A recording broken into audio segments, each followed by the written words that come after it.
Hang on. Now, do we do the first bit before or after we get started? What first bit? The nerd news. Oh, that bit. Yeah. Yeah. It's nerd news. It's all of last week's nerd news today. Hey, it's time once again to go over to the broadcast booth and our anchor person, Brent Williams, who's got some fun, weird, unusual, and probably nerdy stuff to talk about. Brent? I do. Okay, so you remember that time I talked about this company called Colossal Biosciences? Yes. And they want to de-extinct things like the woolly mammoth? Yes. Well, they came out, I believe it was yesterday, the day before, with this article about how they have created the woolly mouse. They edited the genes of a mouse, and they took traits that were similar to like what a woolly mammoth would have. Oh my god! And put them, edited the genes of the mice. So they didn't see Hunger Games. Yeah. And so they made woolly mice. And so they're like, this is the first step on the way for us to de-extincting the woolly mammoth, which they say they are on track to do by 2028. We're going to have woolly mammoths by 2028. Well, so what they want to do is they want to take Asian elephants and edit their genes. Okay. Yeah. Okay. Hold on a second. I'm not done. Okay. It gets better. So they're sitting there going, look how cool we are. And other scientists are going, not so much. They're like, literally, there was a company that did this 20 years ago. They created, you can actually buy a woolly mouse strain. Oh. Yeah. Like at 7-Eleven? You can just like go get one. Order it off the internet, off the interwebs.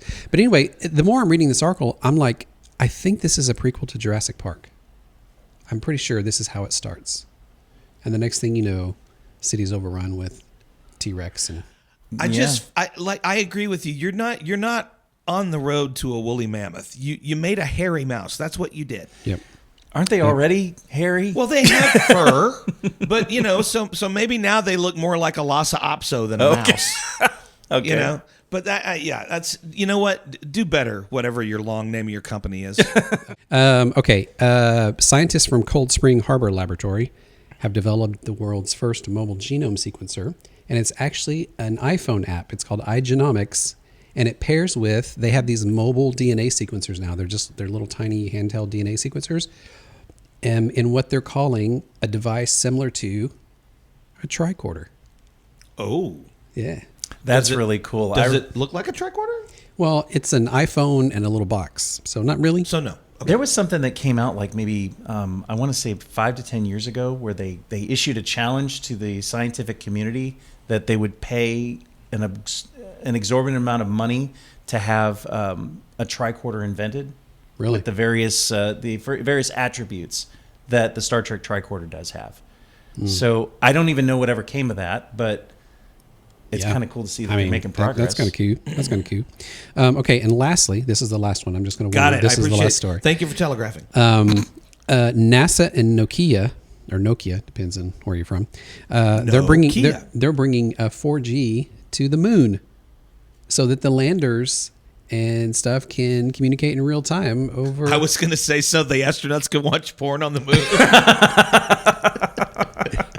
I think it's going to be localized to the moon. I don't think that'd be quite a feat if they could get cell signals from Earth on the moon. So why not 5G? Maybe because the equipment has to withstand like really harsh environments.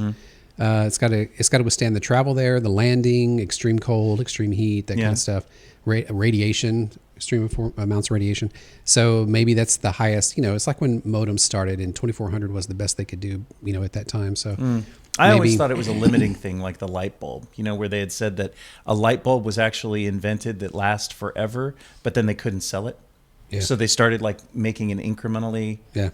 More. You've never heard of this? You're looking at me like it's freaking crazy. Functional obsolescence. I mean, I look at you like that anyway. We've talked about that. It's functional obsolescence. Functional obsolescence. Yes. Yeah. Because Brent said it. No, now it makes total sense. Well, I said the actual words. I didn't have to make Larry think.